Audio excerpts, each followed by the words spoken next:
Buenos días, doctora Nereida y compañeros. En esta mañana verán el análisis del cuento de los dos reyes y los dos laberintos del Aleph de Jorge Luis Borges. Somos el grupo número 6 y las integrantes Irma Yolanda Escobar Figueroa, Sandy Oneal Montúfar Alonso, María Esther Coronado Arango, Laura Raquel Pérez López y su servidora Dulce María Guadalupe Siragua Leovín. El análisis del cuento. Tema: la rivalidad entre el rey de Babilonia con el rey de Arabia y la moraleja que se extrae de ella. El argumento: el rey de Babilonia mandó construir un complicado laberinto para reírse de sus visitas, pero un día llegó un rey de Arabia y después de muchas dificultades venció el laberinto. Este, muy contrariado, le prometió al babilonio que un día le devolvería el favor y le haría medirse con su propio laberinto. El rey de Arabia reunió a su ejército y atacó Babilonia, con tal éxito que en poco tiempo entró en la ciudad y capturó a su rey. Le ató a un camello y cabalgaron durante 3 días adentrándose en el desierto. Una vez allí, el rey de Arabia retó al de Babilonia a que escapase de su laberinto sin paredes ni puertas, le desató y le abandonó allí donde murió de hambre y sed. La estructura. La primera parte va desde el inicio hasta donde dice propias de Dios y no de los hombres. Hace de introducción y nos describe al rey de Babilonia y sus excesos. La parte central, desde con el andar del tiempo hasta lo llevó al desierto. Desarrolla la trama de la historia. Describe el personaje del rey de Arabia y los hechos que acontecen. Y la última parte, desde cabalgaron 3 días hasta el final, es el desenlace.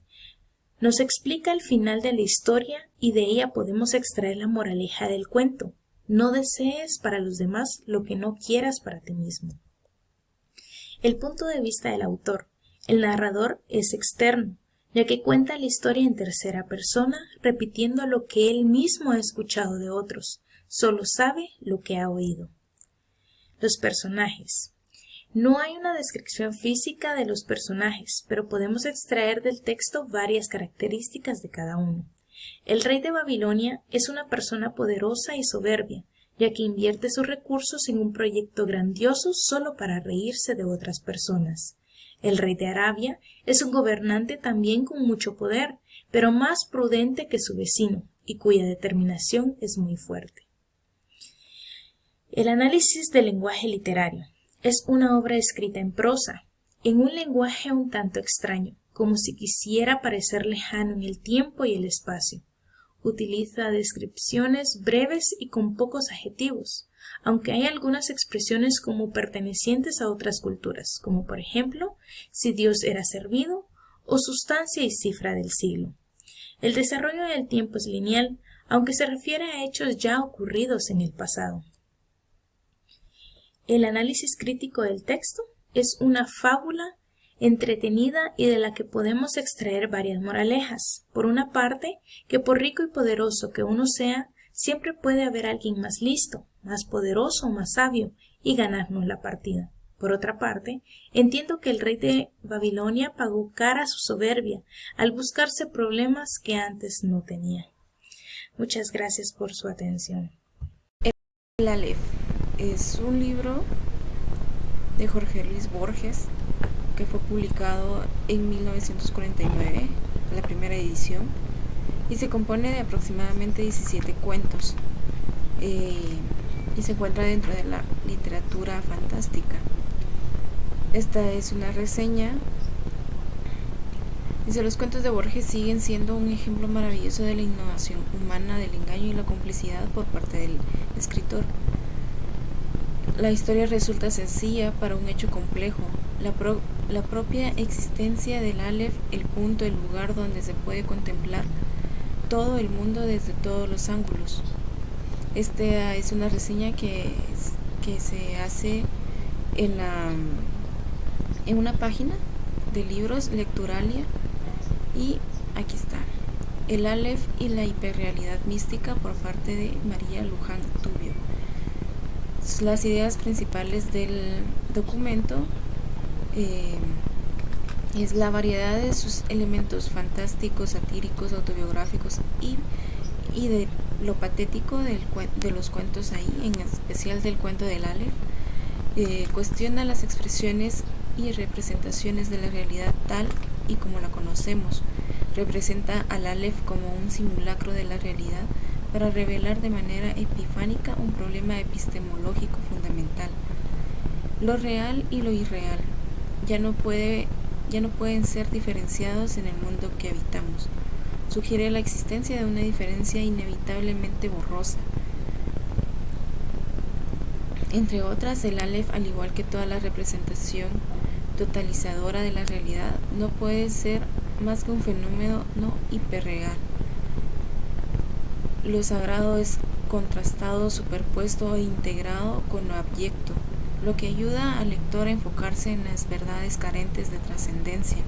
Recordemos que lo abyecto es una cualidad negativa, de acuerdo al diccionario de la RAE. Al presentar la verdad como simulacro o posibilidad de algo remotamente cierto, Borges parece estar sugiriendo que toda aspiración a un conocimiento profundo está condenada al fracaso. Con esta idea,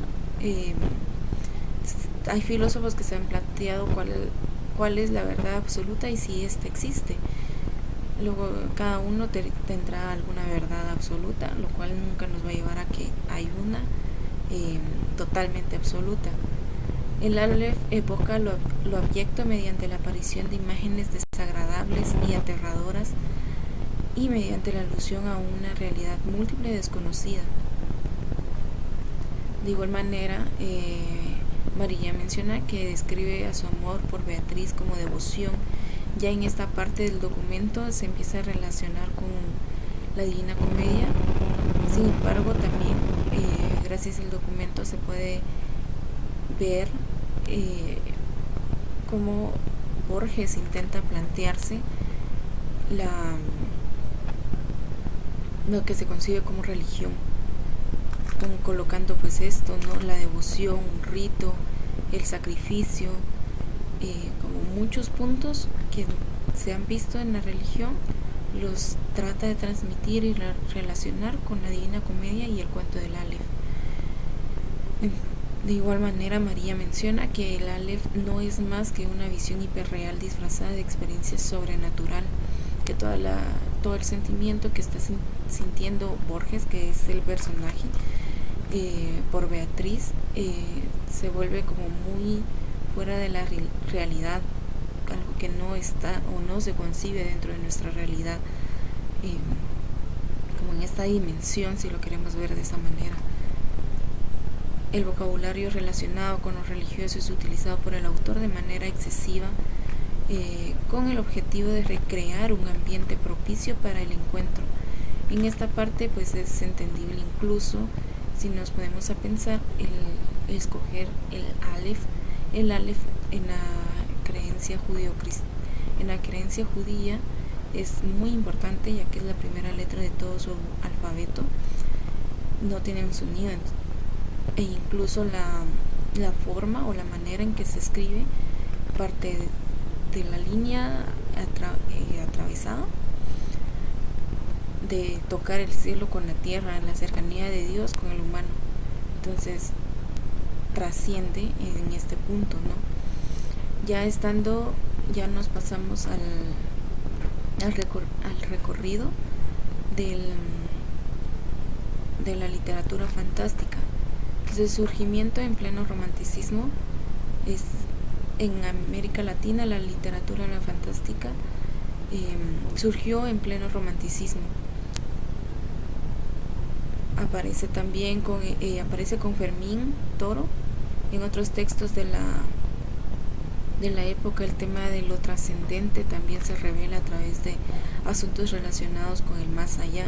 Recordemos que entre una de las características del romanticismo pues está el gusto por lo lúgubre, por la muerte.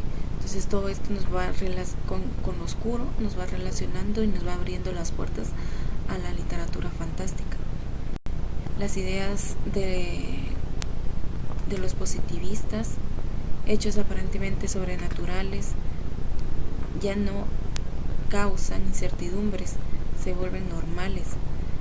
Sirven de punto de arranque para debates sobre lo racional y lo irracional.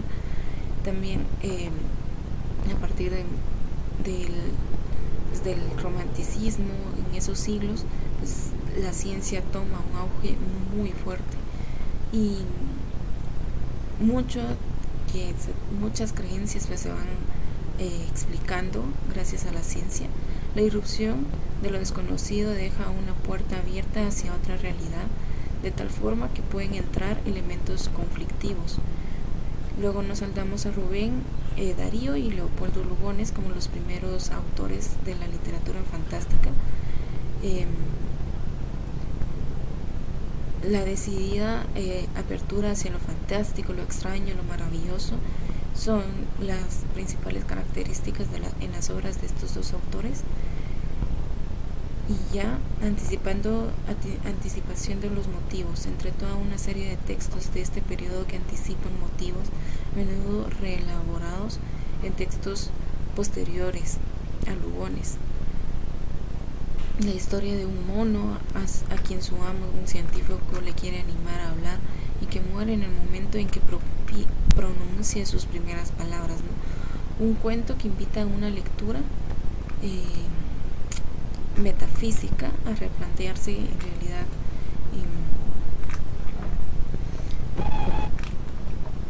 si en serio vale la pena hablar. Luego nos saltamos al autor Horacio Quiroga, es un uruguayo coetáneo de Lugones. Con él pues es con su libro El Decálogo del Perfecto Cuentista. Ya después Adolfo Bioy Casares, Borges y Ocampo, ya estamos en 1940. Y la antología fantástica recopilada por Casares, por Borges y Ocampo, la novela La invención de Morel, estas obras tan importantes para la literatura fantástica, con que se inaugura un paradigma completamente nuevo. Posibilidades de clasificación de narraciones fantásticas según Bioy. Al contrario, es un prólogo a la antología, ofrece posibilidades de clasificación. Entonces les explica por la agencia de un ser o de un hecho sobrenatural. Como principal característica, después que se explican por la intervención de un ser o un hecho sobrenatural, pero insinúan también la posibilidad de una explicación natural, es decir, que de alguna manera lo irracional consigue ser racionalizado. La fuerza innovadora de los textos de Borges, la ruptura estructural más importante realizada por Borges es el cambio en los sistemas referenciales en los relatos Diana y Banal. Mientras que en Silvia Ocampo demuestra que la clasificación de textos como fantásticos ha cambiado mucho en el transcurso del debate. Se categorizan como fantásticos, más tarde se hace hincapié en la alternancia 14 entre lo cotidiano y lo insólito. Los cambios de clasificación en 1951 con Cortázar, ya que Cortázar acepta que sus cuentos son fantásticos, reconoce las huellas innegables de autores como Poe en muchos de los relatos y en los procesos literarios empleados por ellos, o sea, por todos los autores pasados que se reconocen dentro de la literatura fantástica. La nueva postulación de la realidad. En los cuentos de Borges, de Cortázar, lo otro emerge de una nueva percepción del mundo, es decir, que ya se encuentra un concepto como la otredad y no parte de algo maravilloso o fantástico, sino de una percepción distinta de lo que se conoce como realidad. Este punto de arranque lo inclina hacia el surrealismo, que está muy fuerte en el arte, en la cosmovisión, y la transgresión forma parte de un orden nuevo, es decir, no seguir lo que ya estaba, lo que venía, sino que irrumpir con ello. Eso es todo.